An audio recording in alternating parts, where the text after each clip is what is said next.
자, 여러분 반갑습니다. 홍기찬입니다.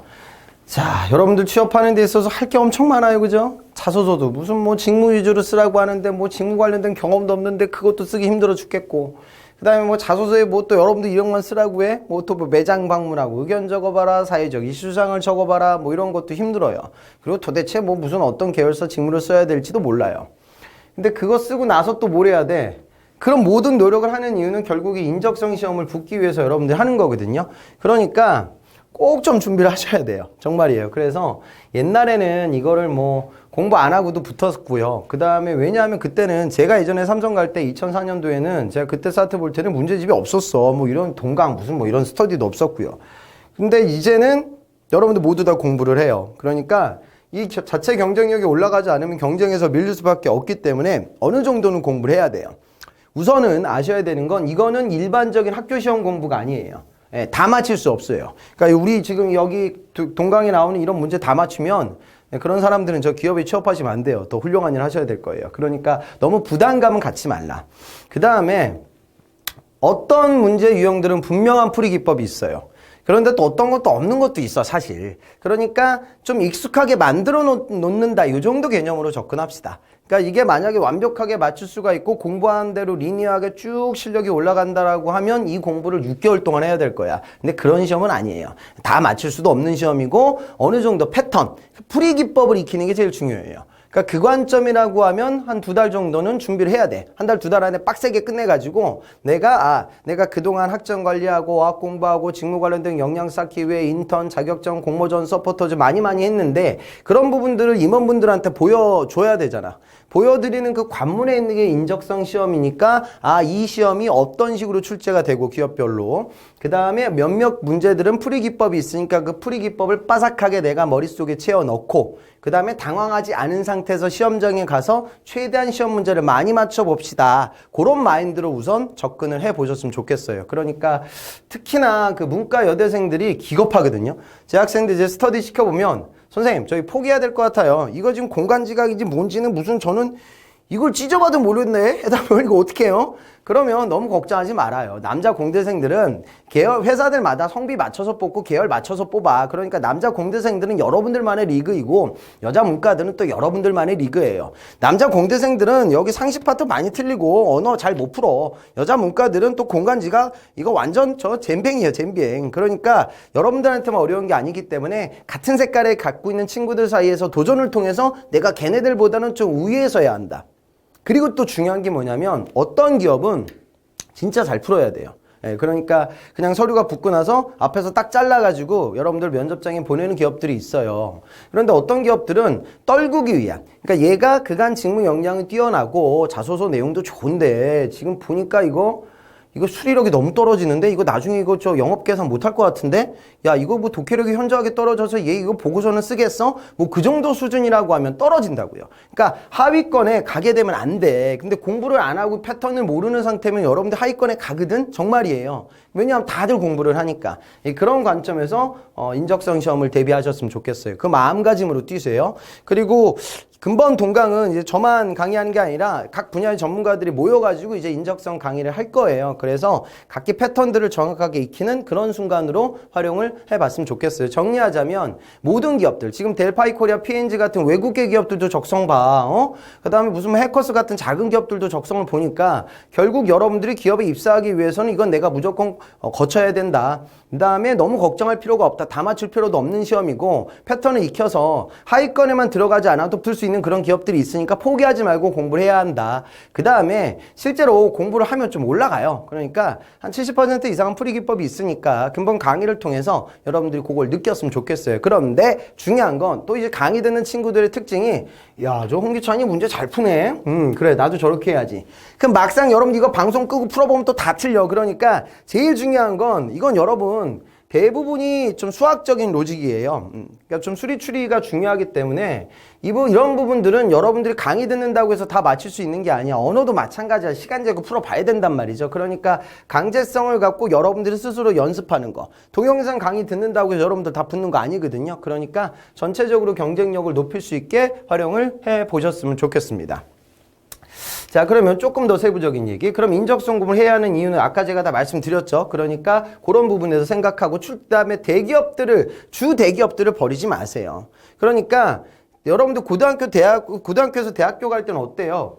서울대가 있고 뭐 연대가 있고 고대가 있고 그래서 여러분들 어떤 대학을 갔을 거야. 대학들의 정원이 그렇게 큰 차이가 없는데 여긴요. 삼성이 1년에 대졸 한 8천 정도 뽑아가고 아래로 내려가면 내려갈수록 기업들이 조금 뽑아요. 하위권 이제 기업들이 시행 규모가 다 적다고요. 그러니까 옛날에는 3표 정도 가는 친구들하고 삼성전자 가는 친구들은 다른 아이들이었는데 이번에 재학생 작년 하반기 때 16년 하반기 때 삼성전자 CIM 뚫어서 들어가서 문과 여대생이야.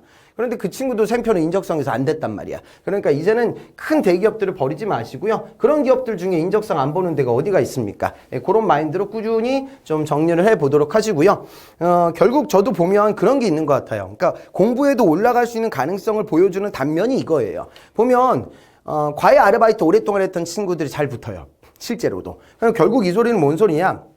못 푸는 게 아니야. 까먹은 거야. 그러니까 뭐 수리에 나오는 응용 계산 여러분들한테 무슨 인수문해 같은 거 맡겨가지고 2차 방정식 풀게 하는 거 아니란 말이죠. 그 다음에 뭐 과학 상식에 나오는 거라고 해서 여러분들한테 무슨 뭐 활성화 에너지를 구해봐라, 충격량, 물리량, 도르래 이런 거 요즘 안 나와. 그냥 뭐 나와봐야 무슨 뭐 샤릴의 법칙, 오일의 법칙 뭐 이런 거 찾아봐라. 이것도 중학교 수준이거든요. 그러니까 까먹으신 걸 빨리빨리 되뇌인다. 역사라고 해가지고 여러분들한테 무슨 뭐 뗀석기, 간석기, 연도 같은 거 묻는 건 아니거든요. 그러니까 여러분들이 중학교 때 배웠던 간단한 역사 이벤트 상식 내용들을 반드시 정리해야 된다.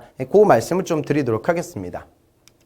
자, 그럼 출제 영역을 보면 우리 책도 이제 언어, 수리, 추리, 공간, 상식, 사무 이렇게 잡혀 있는데 사무는 뭐 비중이 그다지 크진 않고요. 주 부분이 이제 5가지 영역이 돼요.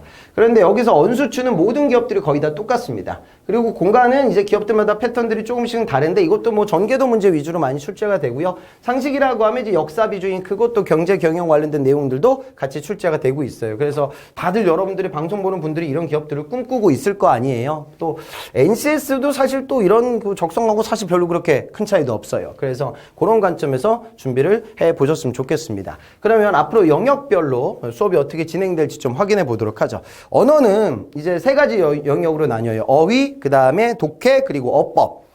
그러니까 어휘라는 건 단어 간의 관계예요. 뭐 유의어, 다이어 뭐 이런 거 찾는 부분들. 그 다음에 독해 문제는 뭐 빈칸 채우기나 논리적 순서대로 배열시키는 거. 그 다음에 어법은 이제 표기법에 어떤 문제가 있는 부분을 찾아나가는 이런 식의 문제 유형들입니다. 그래서 이 부분들은 그 문제를 푸실 때 강의에서 이런 세부적인 접근법에 대해서 말씀드릴 거고요. 여러분들 시간 제거 푸는 연습을 꼭 좀 진행을 하셔야 돼요. 그 다음에 특히 이공계들이 여기가 약해. 그러니까 이공계들은 시간이 부족해서 문제를 못 풀 때가 많으니까요. 시간 제거 푸는 연습을 해서 전체적인 속도감을 끌어올리는데 많은 투자를 해봐라. 그 말씀 좀 드리도록 할게요.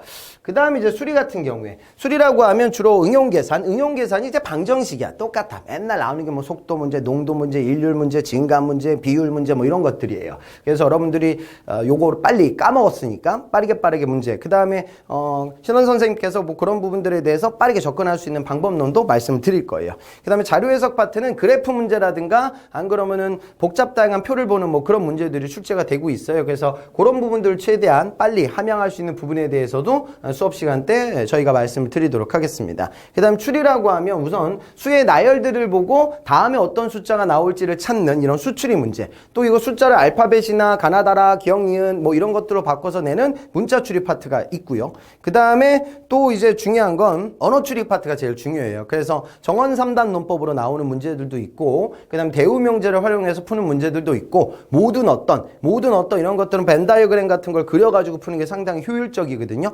그런 부분들도 같이 출제가 되고 있어요. 그래서 그 다음에 또 도식 추리라고 해서 도식 추리는 이제 알고리즘식으로 이런 것들이 이제 LG라든가 현대 측에서 많이 나오는 부분들인데 어떤 도형이 어떤 도형으로 바뀌었다. 아니면 어떤 문자가 어떤 문자로 바뀌었는데 여기 들어가 있는 그 변화가 도대체 무엇인지를 추론해요.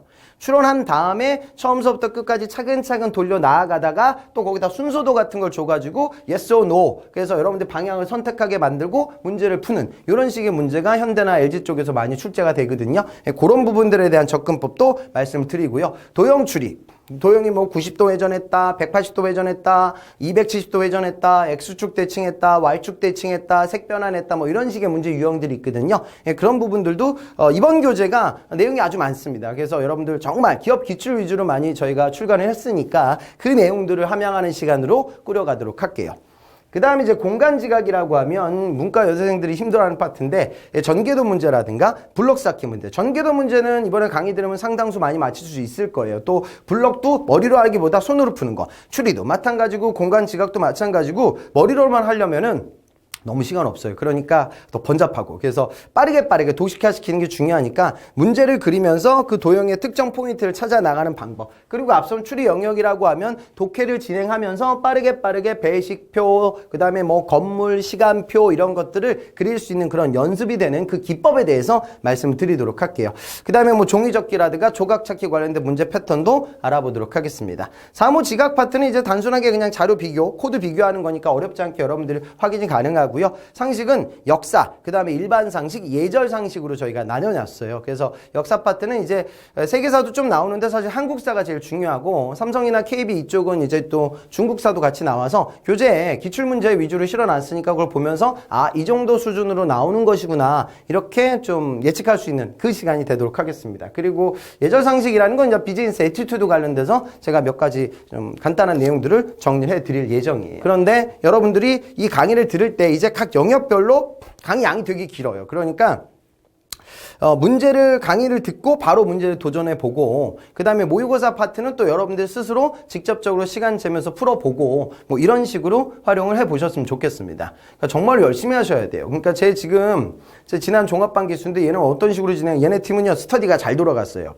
팀장이 얘가 별명이 카터칼이에요. 되게 무시무시해. 카터칼을 맨날 들고 다녀. 드르륵. 왜 그러냐면 이런 문제집을 사갖고 오면 해답하고 해설을 팀장이 잘라가요. 그래서 팀원들은 해답하고 해설이 없어. 공부는 그렇게 하는 거야. 그래서 여러분들 집에서 풀어보고, 왜냐 또 해설 보고 보면은 이제 다 풀 것 같거든. 막상 풀어보면 또 다 틀리잖아. 그렇게 모여가지고 또 문제를 리뷰했어요. 그래서 문제집을 한 권 정도 띄고 그 다음부터는 이제 토요일날 아침에 스터디를 해요. 왜? 토요일날 아침에 해야 금요일 밤에 놀지 않으니까. 그래서 그 카톡칼의 주도에 아주 무섭게 시간을 재면서 아침 9시부터 12시까지 모의고사 한 해분을 그냥 푸는 거야. 여러분들 집에서 시간 재고 한 해분을 푼다는 게 되게 어려워요. 그러니까 이 친구도 이렇게 열심히 한다고. 그리고 나서 원래 점심시간 정도 되면 이제 그 모의고사 한 해분 풀면 되게 힘들어요. 밥 먹고 했는데 또 카톡칼이 밥도 못 먹게 해요. 자, 우리 다시 리뷰합시다. 그래서 한 문제라도 우리 스터디 멤버들 중에 단 한 명이라도 틀린 문제가 나오면 또 하나하나 되짚어 나아가면서 공부를 해요. 그러니까 그렇게 시즌을 한 2달 정도 준비를 하고 문제집 한 서너 권을 풀고 여러분들하고 또 경쟁하게 될 거예요. 그러면 또 여러분들 밀릴 수가 있잖아. 그죠? 그러니까 어차피 좀 힘들겠지만 여러분들 자소서 쓰느라도 힘들고 직무 분석도 힘들고 면접 대비도 해야겠지만 어쩔 수 없어요. 하셔야 되니까 최대한 빠르게 진행을 해보셨으면 좋겠습니다. 그래서 요즘은 또 채용이 또 그 공채 시즌에만 몰리는 것이 아니라 사시사철조 채용이 벌어지고 있기 때문에 시간 날 때마다 꾸준히 준비를 해보셨으면 좋겠습니다. 그래서 각 영역별로 그 영역의 최고 전문가 선생님들께서 각기 중요한 부분들에 대해서 말씀드리는 강의를 이제부터 시작해 보도록 하겠습니다. 마음 다잡도록 하시고요. 또 중간에 좀 듣다가 뭐 또 이거 포기야 포기. 이 책도 왜 이렇게 두껍고 뭐 강의는 엄청나게 많고 중간에 포기하지 마세요. 그러시면 여러분 될 일도 안 돼요. 그래서 차근차근히 준비를 진행해 보셨으면 좋겠습니다. 그러면 인트로 강의는 뭐 이 정도로 간단하게 진행을 하고요. 이제 본격적인 수업으로 들어가 보도록 하겠습니다. 저는 홍기찬이었습니다.